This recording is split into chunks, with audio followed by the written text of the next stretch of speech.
Assalamualaikum warahmatullahi wabarakatuh. Bapak Ibu yang saya hormati, perkenalkan nama saya Herdia Andriani, SEMM. Saya adalah dosen tetap pada Prodi D3 Perpajakan Institut Maritim Prasetya Mandiri dengan nomor induk dosen nasional 02 21 07 8303. Video ini saya buat sebagai salah satu dokumen portofolio sertifikasi dosen 2026, yaitu pernyataan diri dosen dalam unjuk kerja Tridharma Perguruan Tinggi atau PDD UKT-PT khususnya dalam bidang pengajaran. Pada kesempatan kali ini saya akan memaparkan salah satu mata kuliah yang saya ampu, yaitu Manajemen SDM Maritim. Pemaparan ini mencakup deskripsi mata kuliah, capaian pembelajaran lulusan, CPMK, materi pembelajarannya, serta sistem perkuliahan yang saya gunakan menggunakan metode DIA, yaitu Delivery, Interaction, dan Assessment. Mata kuliah Manajemen SDM Maritim adalah mata kuliah wajib pada Prodi D3 Perpajakan dengan bobot 2 SKS di semester genap. Mata kuliah Manajemen SDM Maritim ini menitikberatkan pada kemampuan dasar mahasiswa untuk memahami pentingnya pengetahuan tentang MSDM Maritim yang membahas tentang pengelolaan SDM dalam suatu organisasi atau perusahaan yang meliputi peranan MSDM, fungsi operasional atau siklus MSDM berupa perencanaan, tenaga kerja, rekrutmen dan seleksi, pelatihan, serta pengembangan SDM. Berikut CPL dan CPMK yang akan saya hadirkan.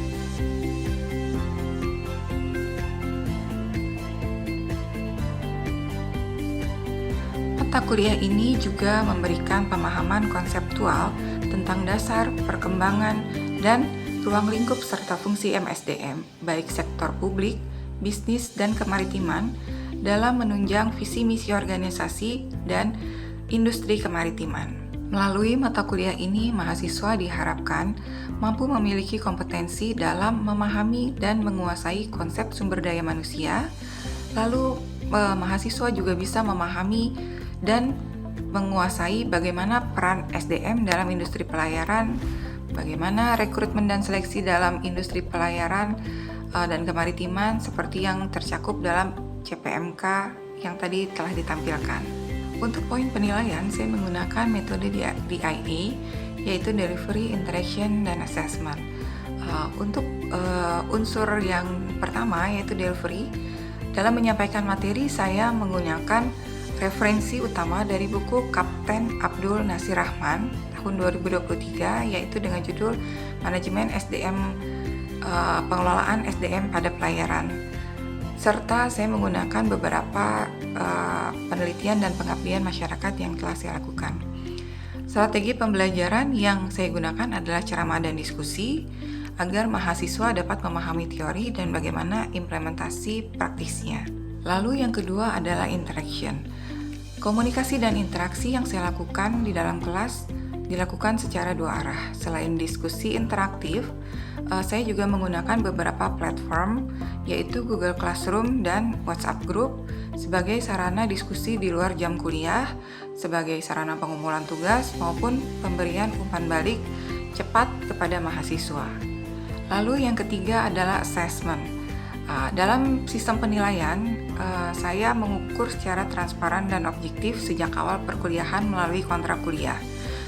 Komponen penilaian terdiri dari kehadiran dan keaktifan sebanyak 15%, tugas mandiri atau kelompok 20%, kuis 10%, ujian tengah semester 25%, dan ujian akhir 30%. Berikut saya tampilkan video secara luring dalam pembelajaran Manajemen SDM Maritim di dalam kelas. Assalamualaikum warahmatullahi wabarakatuh. Waalaikumsalam warahmatullahi wabarakatuh. Apa kabar semuanya? Baik. Walaupun harinya agak sedikit mendung, mudah-mudahan tidak membuat semangatnya ikut mendung, ya. Kita hari ini masuk ke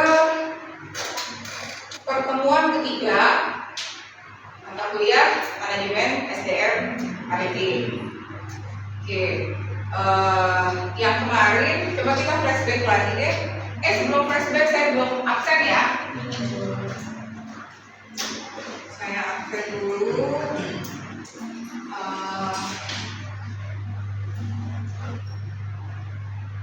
Raihan ada Raihan? Masuk ya. Raihan ada.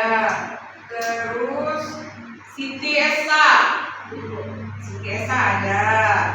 Terus Ahmad Nasir. Ahmad Nasir ada. Terus ada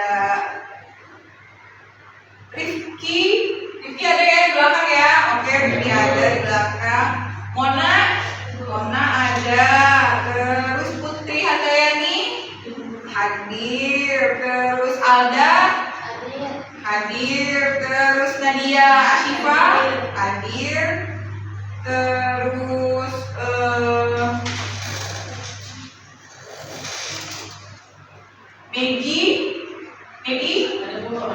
Maggie izin ya? Maggie izin. Terus ada Mona sudah. Putri sudah ya? Husnul ada. Oke. Berarti yang nggak masuk hari ini hanya satu ya. Ibu.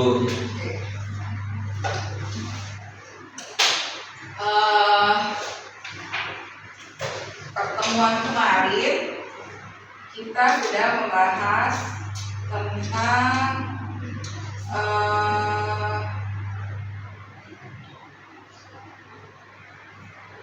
definisi sumber daya manusia. Pertemuan kemarin kita sudah membahas tentang definisi sumber daya manusia. Yang kalian tahu tentang SDM itu sebenarnya apa sih? Manusia. Apakah sumber daya itu hanya dilihat dari manusia? Apa menurut kalian ada nggak sih sumber daya lain yang memang harus bisa digunakan untuk menjalankan suatu organisasi? Kalian pernah dengar dong yang namanya 6M? Ya, ada apa? Men, terus money, terus apa lagi? Metode, terus apa lagi? 6M. Machine, apa lagi? Apa? Sir. Apa lagi tadi? Men, money, metode, machine, terus money, machine. Apa lagi?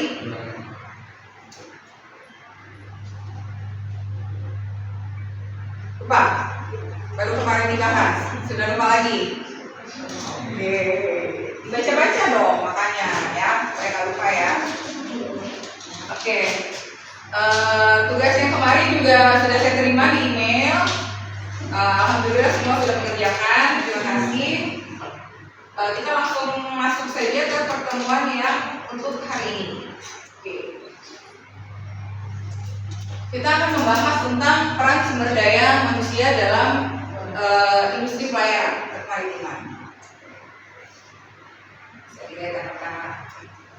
Nah, pentingnya SDM dalam mengelola dan mengelola kapal dan mengoptimalkan kinerja perusahaan pelayaran.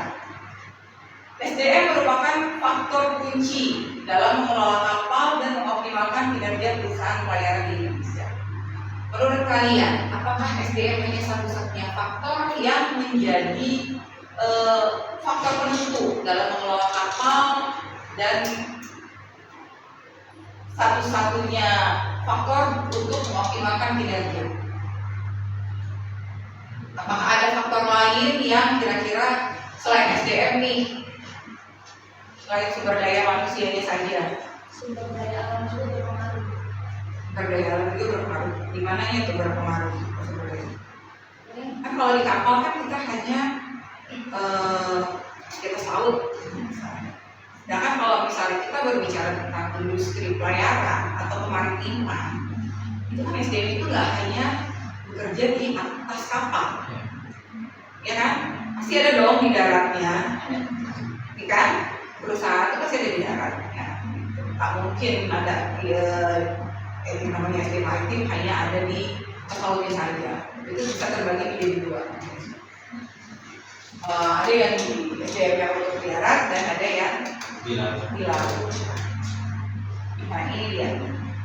Kita bisa lihat di sini pendahuluan dan karakteristik unik SDM maritim.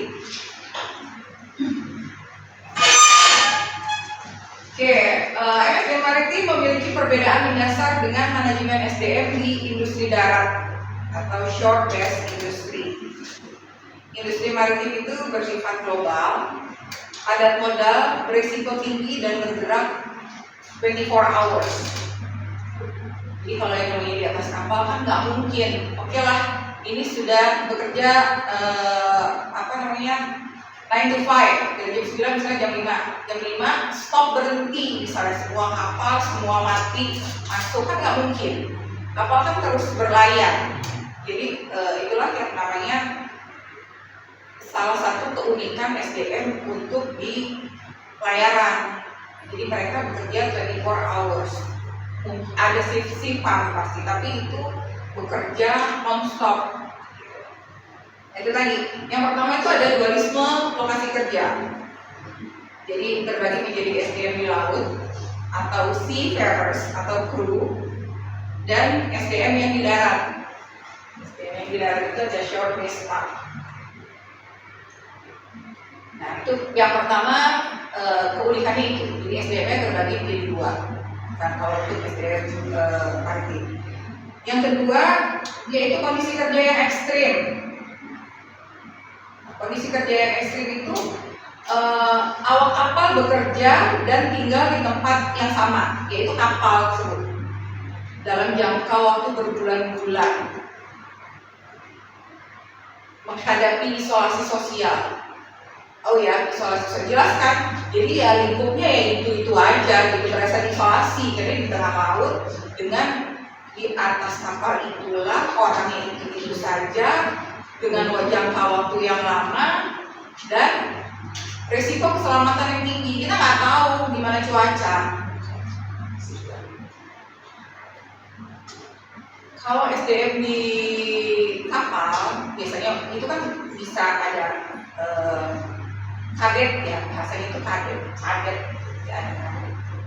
Jadi ada yang bagian chefnya, ada yang bagian teknisinya, ada yang nakodanya, bla segala macam di dalam situ. Itu biasanya mereka paling cepat itu 4 bulan di laut, 2 bulan di darat. Jadi kalau ya Pak, rata-rata seperti itu ya, gitu kan. Kebetulan saya juga ada beberapa kerabat yang memang bekerja sebagai chef. Jadi dia 4 bulan tuh untuk berlayar. Berarti 2 bulan dia pulang, full 2 bulan. Balik lagi kayak gitu. Jadi biasanya ritme kerjanya seperti itu. Isolasi sosial itu berasa isolasi. Cuaca kita nggak tahu, makanya kadang kompensasinya memang sebanding dengan risiko kerja yang mereka hadapi. Jadi kerja di mana nih? Misalnya kerjanya di pelayaran, di kapal siar, itu pasti gajinya gede. Tapi kita itu tuh sebanding sama resiko dari yang mereka hadapi di sana. Mau pulang kemana? Jadi paling kerja, balik lagi masuk ke dek kamar, keluar lagi ya situlah berbulan-bulan gitu kan. Itu kan pasti butuh mental yang kuat ya. Lalu ada juga keunikan yang lain dilihat dari multikultural dan multinasional. Dalam satu kapal kru seringkali berasal dari berbagai negara dengan latar belakang budaya dan bahasa yang berbeda. Mixed crewing. Satu dari Indonesia, satu dari Australia, satu misalnya dari Turki. Itu kan benar-benar butuh usaha lebih untuk bagaimana cara kita menyatukan persepsi sama. Gitu. Jangan misalnya ketemu, oh satu dari negara ini, dia ngomong jerit-jerit nih, satu ngomong satu pelan-pelan, bisa pelan, padahal dia ngomongnya baik, tapi kita menangkapnya kok, oh bisa terjadi konflik cuma gara-gara perbedaan itu. Padahal mungkin maksudnya bagus, kita yang nggak ngerti, gitu kan. Maksudnya dia ini kita salah tangkap. Itu salah satu kondisi yang pasti dihadapi dalam satu kapal tersebut. Lalu yang keempat ada regulasi internasional yang ketat. Dilihat dari standar kompetensi, jam kerja dan kesejahteraan diatur ketat oleh lembaga internasional, ada IMO dan ILO, bukan hanya hukum nasional. Jadi biasanya yang berlaku itu hukum internasional, secara internasional. Kalau untuk kita kan bicara keselamatannya, kesejahteraannya, gitu ya. Lalu berikutnya ada pilar regulasi global SDM maritim. Setiap manajer SDM maritim wajib memahami 4 pilar utama regulasi maritim internasional yang mengatur manusia di atas kapal. Yang pertama itu ada STCW 1978 beserta amandemennya, yaitu Standards of Training, Certification and Watchkeeping, mengatur standar minimum pendidikan, pelatihan, sertifikasi, dan dinas jaga bagi pelaut. Jadi setiap yang mau bekerja ke laut itu kan pasti ada standar minimum pendidikannya, harus lulusan apa nih, gitu. Nah, bisa nggak sih untuk mahasiswa D3 kerja di kapal siar? Kalau misalnya bekerja itu syaratnya apa, kualifikasinya seperti apa?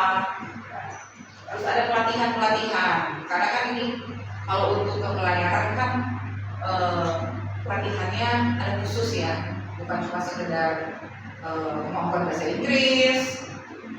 Lalu ada sertifikasinya, banyak yang harus dilalui gitu ya.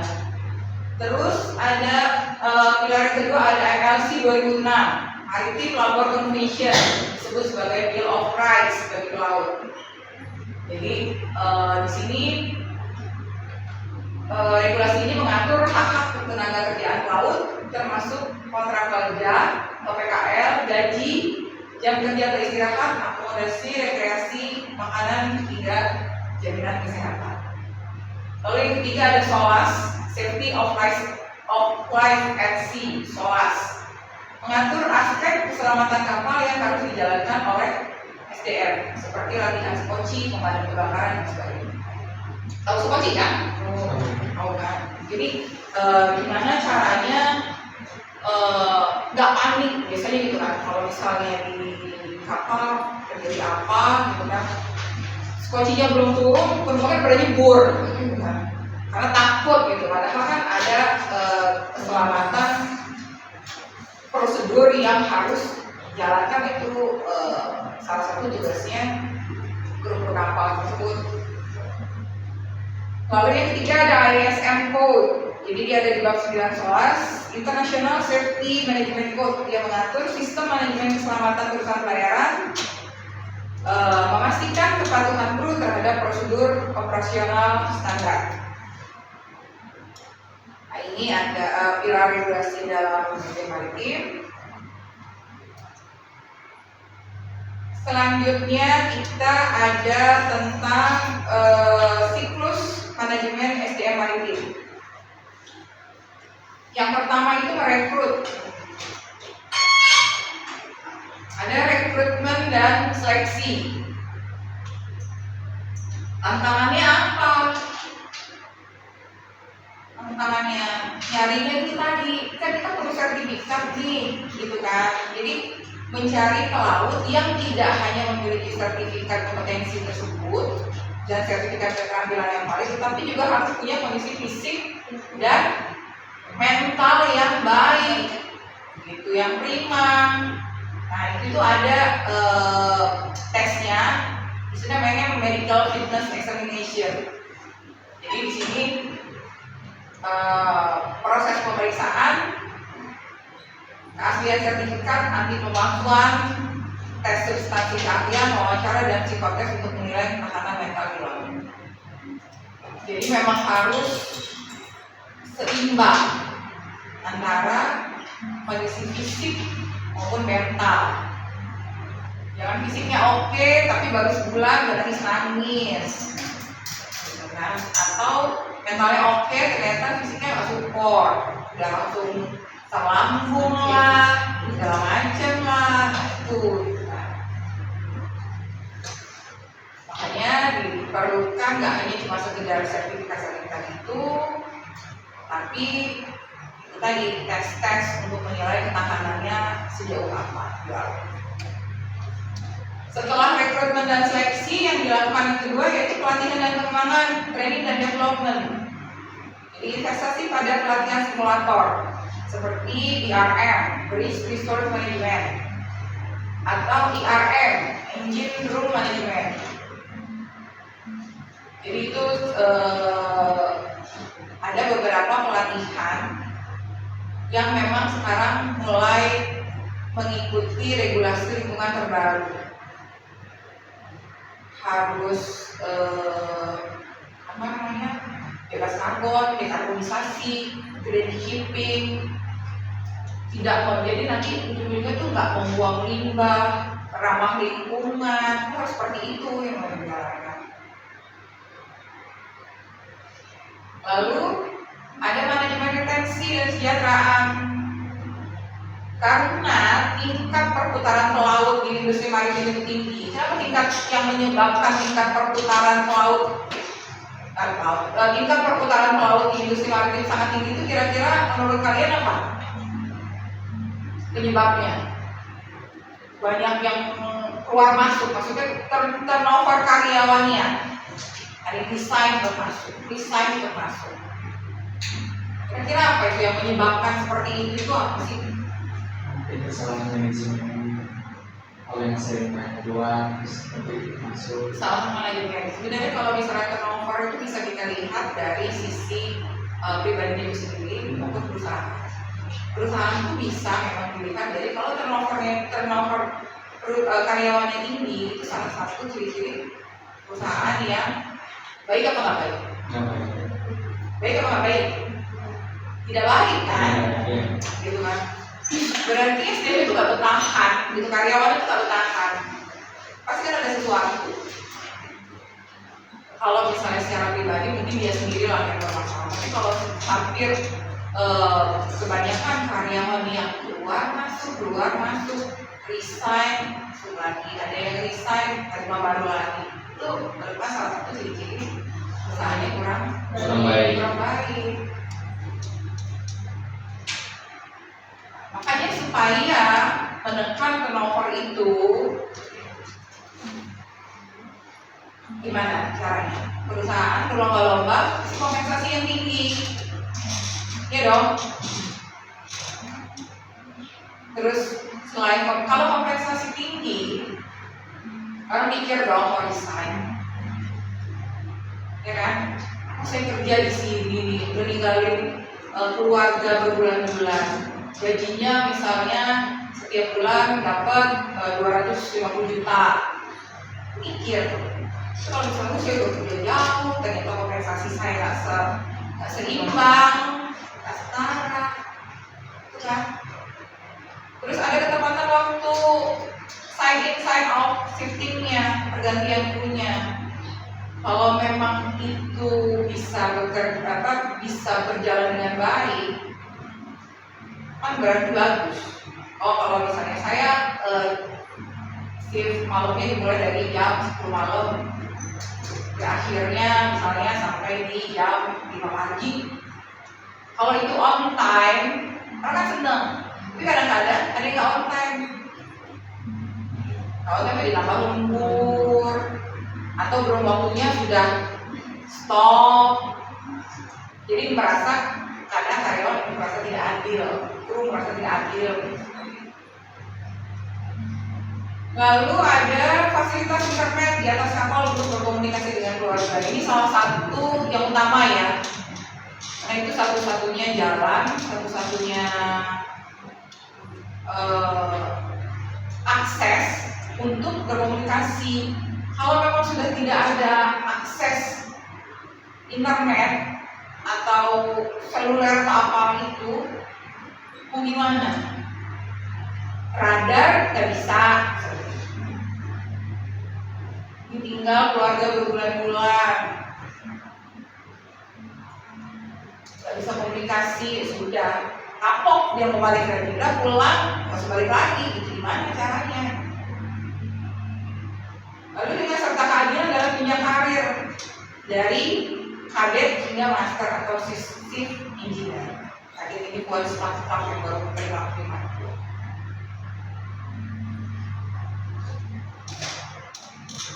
Sampai sini ada yang mau ditanyakan nggak? Untuk siklus manajemen yang dimulai dari rekrutmen, seleksi, terus pelatihan dan pengembangan, serta manajemen retensi dan kesejahteraannya.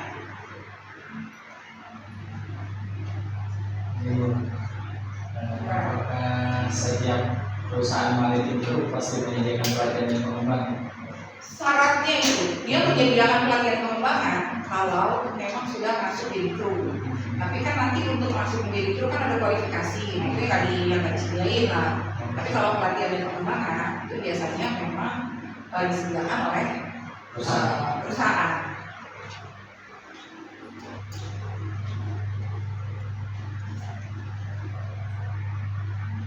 Nah, selanjutnya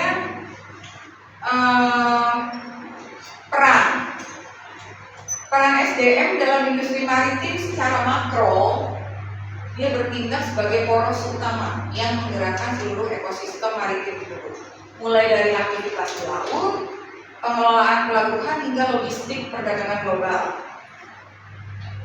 Jadi industri maritim mencakup cakupan yang lebih luas daripada sekedar pelayaran. Ya, jadi kalau ngomongin maritim sama pelayaran, bedanya di situ. Kalau pelayaran tuh yang hanya berlayar, nah, di kapal. Nanti kalau kita bicara tentang industri maritim, ada pelabuhan, galangan kapal, perikanan, jiwa maritim, hingga hukum maritim. Ini ada beberapa peran strategis SDM yang dikelompokkan berdasarkan sektor utama di industri maritim. Yang pertama itu adalah sektor pelayaran atau shipping and seafaring.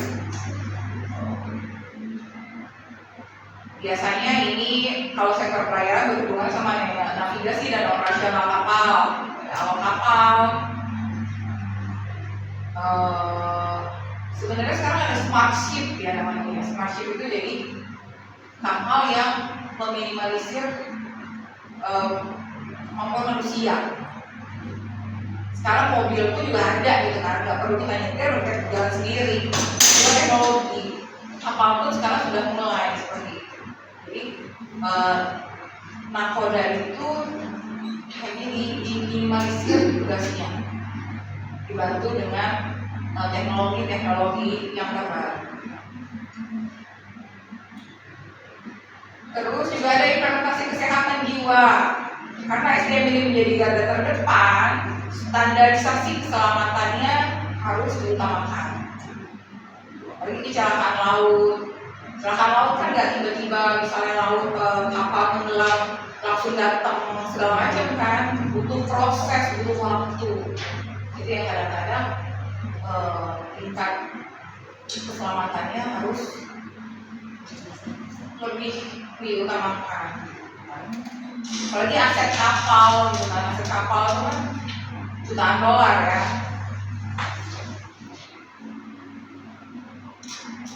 Nah, selain sektor pelayaran industri maritim, kedua ada sektor pelabuhanan. Kalau di sini tuh kalau pelabuhanan port itu kan jelas di SDM di darat kan. Nah, misalnya apa? Operator krennya, ada manajer logistik pelabuhan.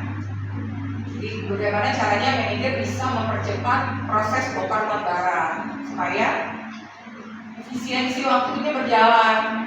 Kalau efisiensi waktu bisa ditekan, penurunan biaya logistik pasti turun. Terus kalau di sektor kepelabuhanan juga ada keamanan gerbang nasional. Ada petugas bea cukai, imigrasi, gitu kan? Bagaimana menjaga dari penyelundupan barang ilegal, narkotika, ya. Selain ada sektor kepelabuhanan, ada sektor galangan kapal dan teknik maritim. Jadi biasanya ini inovasi dan rancang bangun. Arsitek perkapalan. Ada insinyur teknik sistem yang berkontribusi dalam mendesain serta membangun kapal yang lebih efisien dan ramah lingkungan, green shipping itu. Terus ada aktivitas pemeliharaan, teknisi galangan kapal tua yang diperbaiki. Lalu yang keempat ada sektor manajemen bisnis dan lingkungan maritim serta sektor perlindungan hidup. Dalam manajemen bisnisnya biasanya ada manajemen risiko dan asuransi. Itu ya. Bagaimana mengklaim asuransi maritim. Jadi kalau ahli hukum maritimnya berperan biasanya kalau ada sengketa hukum dagang internasional atau misalnya kasus pencemaran lingkungan, baru itu sih hukum maritim itu dilihat regulasinya seperti apa. Sampai sini ada yang mau ditanyakan?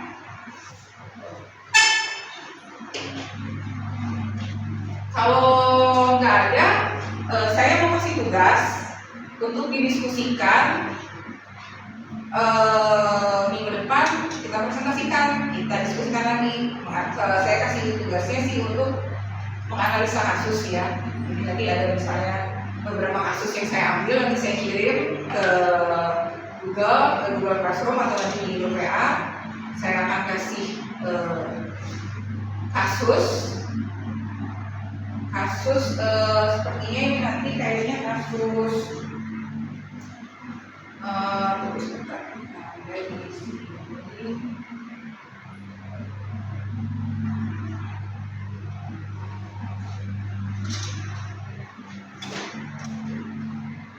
Untuk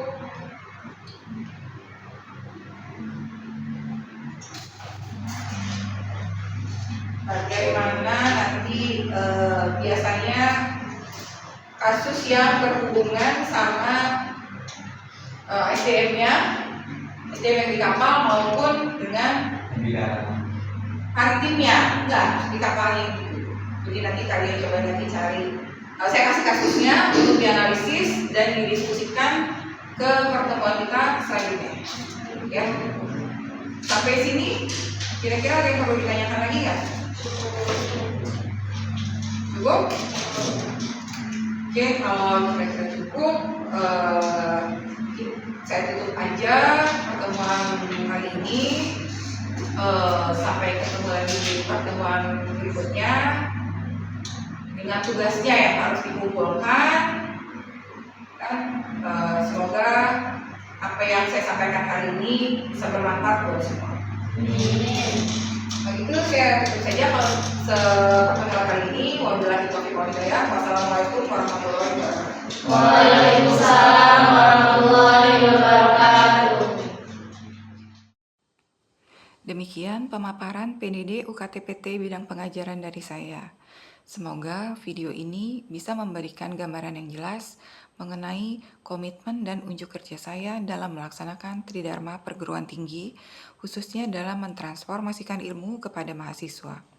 Terima kasih saya ucapkan kepada Bapak Ibu atas perhatian dan waktu yang diberikan. Mohon maaf bila ada kesalahan. Wabillahi taufiq wal hidayah. Wassalamualaikum warahmatullahi wabarakatuh.